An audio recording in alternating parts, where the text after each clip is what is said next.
Dan kini kita beralih ke pertanyaan selanjutnya untuk calon gubernur nomor urut 2, Bapak JJ Wiradinata. Kepada panelis, Bapak Wawan Gunawan, kami persilakan untuk mengambil subtema di dalam fishbowl dan memperlihatkan undian ke kamera, moderator dan juga hadirin.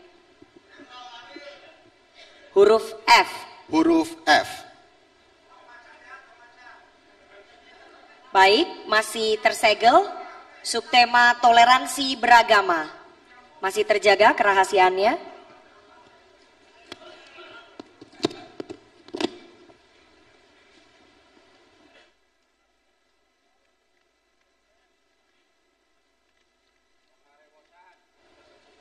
Pertanyaan untuk calon gubernur nomor urut 2. Pertanyaan hanya akan kami bacakan satu kali dan tidak akan kami ulangi.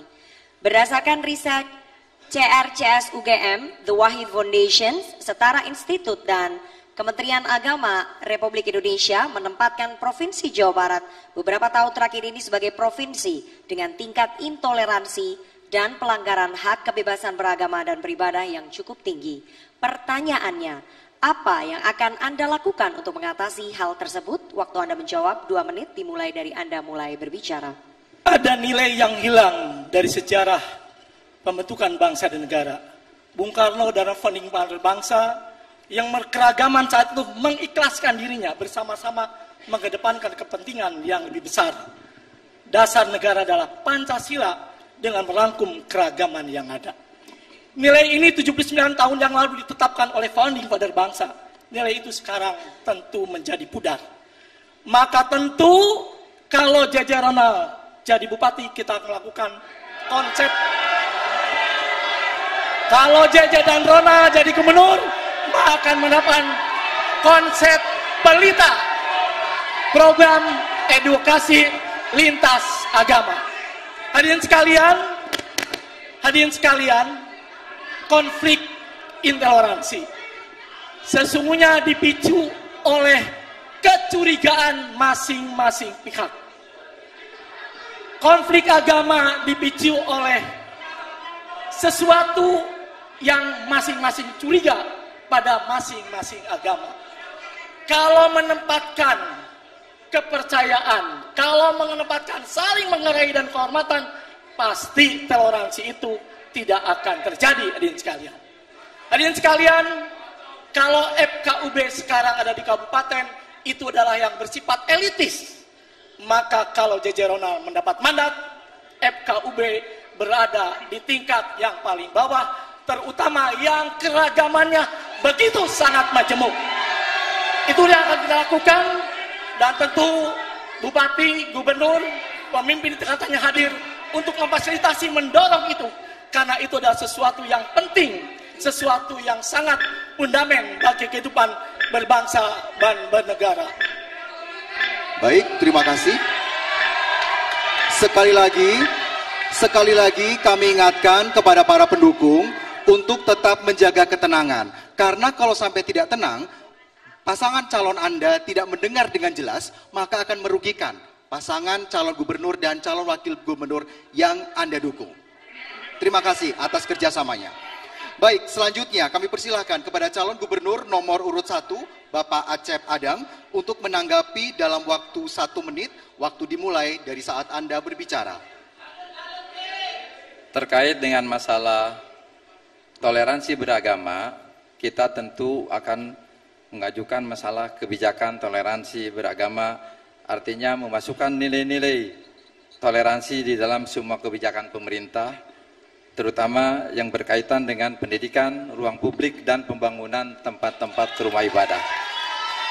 Yang kedua, pendidikan toleransi di sekolah, dibuatkan kurikulum yang terkait dengan masalah toleransi keberagaman. Yang ketiga adalah penguatan forum kerukunan umat beragama, yaitu memperkuat peran FKUB, yaitu di tingkat kabupaten kota dalam konflik dan promosi toleransi beragama. Kemudian yang terakhir adalah penegakan hukum untuk melindungi kebebasan beragama, yaitu di dalam rangka memastikan perlindungan hukum bagi kelompok agama minoritas, termasuk akses tempat ibadah dan layanan publik. Terima kasih.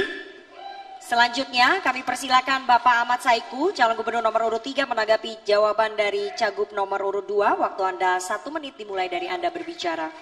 Menurut pandangan pasangan ASI, kami akan melakukan 3 hal. Yang pertama adalah kaitan beragama ini kita akan kembalikan kepada konstitusi. Konstitusi kita menjamin hak kehidupan beragama. Beragama adalah hak yang paling asasi, sehingga tidak bisa kemudian diintervensi. Yang kedua, kita tentu harus punya komitmen untuk mengikuti peraturan perundang-undangan. Kita harus ikut rule of law, aturan apa yang diberlakukan di negeri ini, dan kemudian melakukan law enforcement, penegakan hukum terhadap pelanggar-pelanggar yang mencederai hak-hak aturan perundang-undangan. Dan yang ketiga, kami mengusulkan adanya suasana kebersamaan lintas agama sejak dini, bukan pada hal-hal yang krusial, tapi hal yang lebih sederhana, menanam pohon bersama, kita bekerja bersama-sama, gotong royong bersama-sama, inilah yang akan membangun toleransi. Baik, terima kasih. Waktu Anda telah habis. Selanjutnya kami persilakan kepada calon gubernur nomor urut 4, Bapak Deddy Mulyadi untuk menanggapi. Waktu Anda 1 menit dimulai saat Anda berbicara. Saat saya SD, guru PMP saya namanya Udensius Natet, dia beragama Katolik. Saya ditampar di sekolah, ketika pulang ke rumah saya ditampar lagi oleh orang tua saya. Artinya sesungguhnya orang Jawa Barat sudah sejak lama hidup toleran dan tidak ada problem tentang agama. Yang menjadi problem adalah adanya kekuatan politik yang seringkali mengkapitalisasi isu agama menjadi bagian dari elektoral. Untuk itu, kalau ingin merukunkan orang Jawa Barat, saya katakan orang Jawa Barat itu toleran. Cuman orang Jawa Barat adalah tidak berani menghadapi orang yang intoleran. Pelaku intoleran di Jawa Barat ada 2 komunitas. Satu kaum urban, yang kedua adalah kaum migran. Kalau seperti itu diperlukan political will adalah pemerintah provinsi tidak boleh takut terhadap kaum intoleran, berpegang teguh pada peraturan perundang-undangan, dan yang paling utama adalah jangan sekali-kali mengkapitalisasi itu agama untuk kepentingan politik. Ini yang menjadi problem kita. Insya Allah kita semua akan hidup rukun dan Cukup, damai. Bapak, waktunya habis. Selanjutnya kami berikan kesempatan kepada Bapak JJ Wiradinata, Cagup nomor urut 2, merespon tanggapan dari calon gubernur nomor 1, 3, dan 4. Waktu Anda 1 menit dimulai saat Anda berbicara. Pendapat nomor 1, pendapat nomor 2, pendapat nomor 4, pendapat nomor 1, 3, dan 4 adalah bersifat normatif yang itu. Tetapi seyogyanya, tetap saja intoleransi kekerasan tetap berjalan dengan seperti yang kita saksikan yang disampaikan oleh panelis hadirin sekalian. Maka konsep kita adalah bagaimana kerukunan itu dibentuk di paling bawah. Di tempat-tempat yang keragaman itu luar biasa. Mungkin sudah di tingkat RW, mungkin di tingkat desa, dan mungkin di tingkat kabupaten. Hal-hal yang bersifat normatif yang disampaikan nomor 1, nomor 2 itu adalah yang biasa dan tidak memecahkan persoalan-persoalan yang ada hadirin sekalian. Oleh karena itu tentu kami mengusulkan, mari kita buat kebersamaan sampai di akar rumput hadirin sekalian. Baik, waktu Anda telah habis.